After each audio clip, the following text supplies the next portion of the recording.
welcome to my class. So now I am told you that is the Hampi Musulipattam Sura. ये तीनों शहर के बारे में मैंने बताया, ट्रेड रिलीजियस शहर. अभी मैं बताऊंगी द डच ने क्या क्या फोर्ट यहाँ पर बनाया थे. Dutch Qutb Shahi rulers of the Golconda is imposed the royal monopolies of the sales textiles, spices items, to the trade to the possibility this completely East India companies. So यहाँ पर डचेस ने जब आए थे उसके पहले Golconda imposed the royal monopolies. Golconda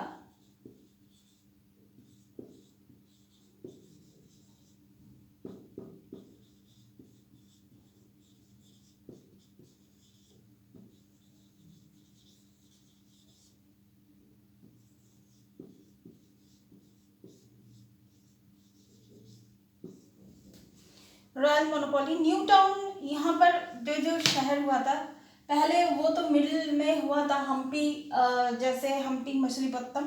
अब अभी क्या कौन सा शहर इन 18th सेंचुरी में हुआ था? इन 18th सेंचुरी हुआ था वो था बॉम्बे,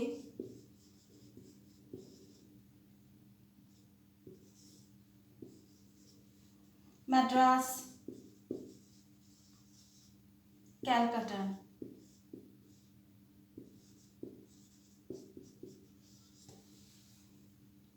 इन 18th सेंचुरी अभी जो वाइट रूलर्स ऑक्युपाइड जो स्पेसिफिक जो रेसिडेंस था वो से मद्रास, जैसे Fort Saint George Madras, Fort Saint William in मतलब फोर्ट विलियम जो है वो कैलकाटा, ऐसे फोर्ट था. जैसे मद्रास में क्या कौन सा फोर्ट था?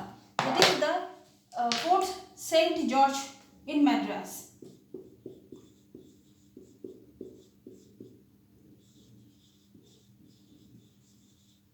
ये था मद्रास में. और इसके बाद फोर्ट विलियम जो हम लोगों को पता है कोलकाता में है, सेंट विलियम.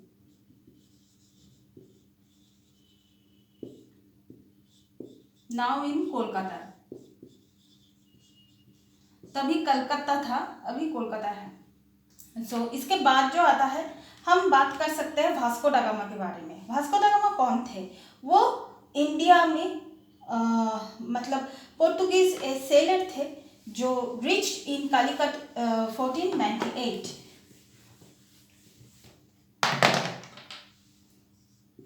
वास्को डा गामा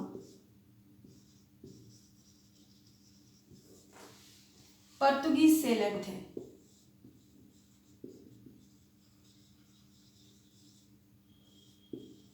सेलर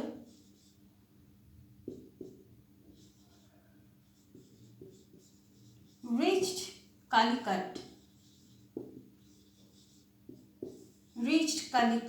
in 1498 में उन्होंने कालीकट में आए थे. तो उसके बाद वो कहाँ से शुरू किया था अपना जर्नी? दैट इज लिस्बॉन से.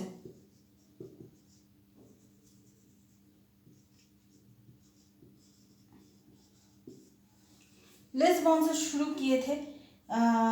2 शिप्स उसका मतलब नुकसान हुआ था. 2 ships only 54 and 170 main survive. वो जब वहाँ से आए थे तब सिर्फ 54 शिप्स थे, मतलब 54 ships and 170 men survived. Later English, Dutch, French sailor reached India. उसके बाद उसी रूट से जहाँ से वास्को दा गामा आए थे. वास्को दा गामा क्यों इतना फेमस है? क्योंकि वो पहले वो जो रूट है यूरोप से इंडिया आने में, वो जो रूट है वो पहले उन्होंने डिस्कवर किया था. तो उसके बाद इंग्लिश, डच, फ्रेंच जो है वो उसके बाद आए थे. Let's talk about the Vasco दा गामा रूट. वो लिस्बन से स्टार्ट किए थे. वास्को दा गामा रूट का एक छोटा सा नक्शा मैं दे रही हूँ।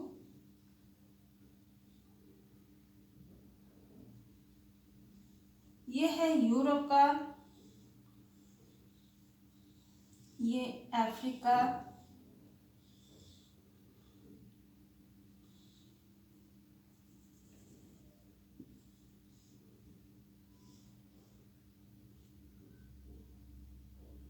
ये अरब है। ये पिक्चर थोड़ा अच्छा नहीं हुआ है। ये अरब है। इसके बाद थोड़ा दूर जाके ये है इंडिया।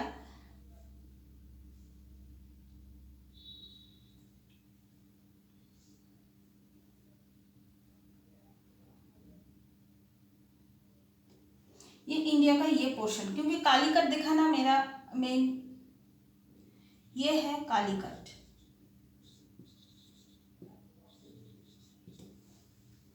लिस्बॉन से उन्होंने स्टार्ट किया था। लिस्बॉन मीन्स यहाँ से उन्होंने एक रूट पकड़ा। उसके बाद उन्होंने कहाँ गया, यहाँ पर आया। इसके बाद उन्होंने कालीकट में, ये था उनका जाने का रूट। उसके बाद तब सिर्फ 170 people survive, 170 people and 54 ship. ये लेके उन्होंने वास्को दा गामा जो है वो इंडिया में आए, ये लेके। इसके बाद वो लौटे, तो लौटने का रूट भी मैं दिखा दे रही हूँ। ये दूसरे साइड से मैं लौटने का रूट, तो ये रूट जब भी मतलब आविष्कार हुआ, जब भी इन्वेंट हुआ, तब भी वो लोग क्या किए, तब भी वो लोग दूसरे जो ट्रेडर्स थे, सेलर्स थे, that is British, Dutch, French, ये सब इसी रूट से इंडिया में आने लगे। सो दिस इज, ये कब आए थे, 1498 में। कालीकट जो ये एक पोर्ट था, कालीकट बंदर बोला है, बंदरगांव था वो। सो ये था वास्को दा गामा का पिक्चर, मतलब रूट का, कहाँ से आए थे वो रूट का पिक्चर है। ये है अफ्रीका, ये यूरोप का साउदर्न पोर्शन है, ये है मेडिटेरियन सी, ये है इंडिया, ये है अरब,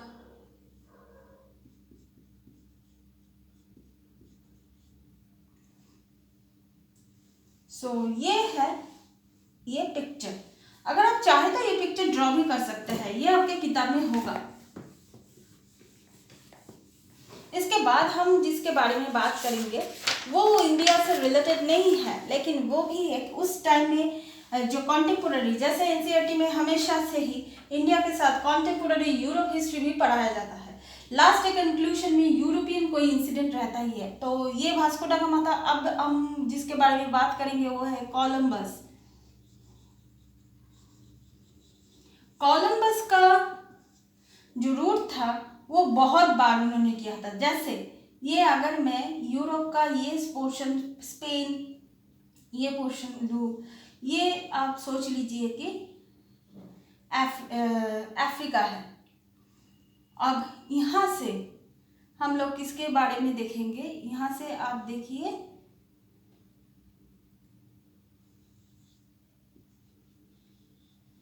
ये साउथ अमेरिका है। साउथ अमेरिका का जो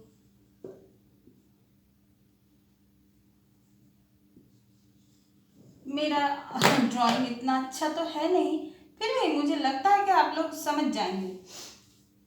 तो अभी एक पहले बार इन्होंने, कोलंबस ने यूरोप से, यहाँ से उन्होंने निकल के यहाँ पर आए, वो साल था, अभी देखिए वास्को दा गामा से कॉन्टेम्पोररी है। वास्को दा गामा कब इंडिया आए थे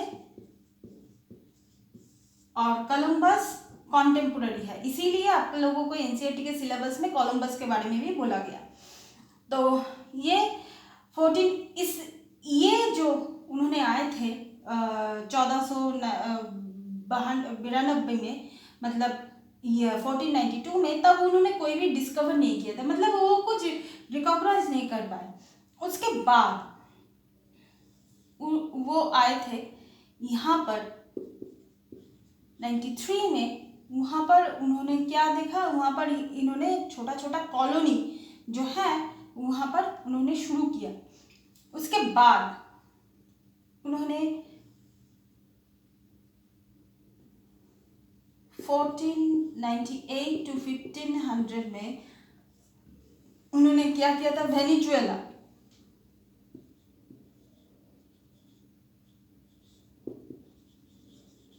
डिस्कवर किया, ये साउथ अमेरिका में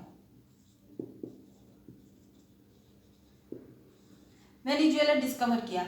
उसके बाद जो ईयर है वो 1500 में उन्होंने सेंट्रल अमेरिका जो है, सेंट्रल अमेरिका, यहाँ से फिर से उन्होंने गया 15 में जो सेंट्रल अमेरिका है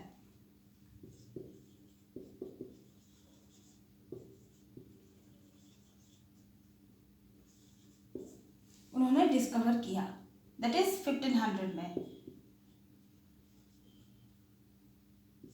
so this is the year उनका जो इसका उनका जो मतलब एडवेंचर ही हम लोग बोलेंगे।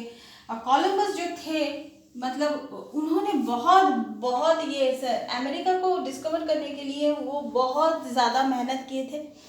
मतलब आप सोच ही सकते हैं इतना बार निकलना, कोई मतलब क्या बोले, ये कोई मजाक नहीं है इतना बार ये सब करना। सो ये सब देख के थोड़ा बहुत हम लोग भी इंस्पायर होते हैं कि एक काम पहले नाकामयाब हो तो बार बार उसको कोशिश करना चाहिए। ये भी सिखाते हैं। दो Columbus is not invented in India Calicut, but still उनका जो इन्वेंशन है वो अमेरिका को इन्वेंट किया, तो ये भी कम कुछ नहीं है जो जिसके बारे में हम लोग बिल्कुल भी नहीं जानते। सो उन्होंने सोचे थे कि वो इंडिया आ रहे हैं, लेकिन इंडिया में नहीं आके उन्होंने अमेरिका डिस्कवर कर लिया। फिर भी उनका जो कोशिश है, ये कोशिश मतलब काबिल तारीफ है ये कोशिश। So thank you so much, please keep watching and please subscribe my channel. Till then good bye.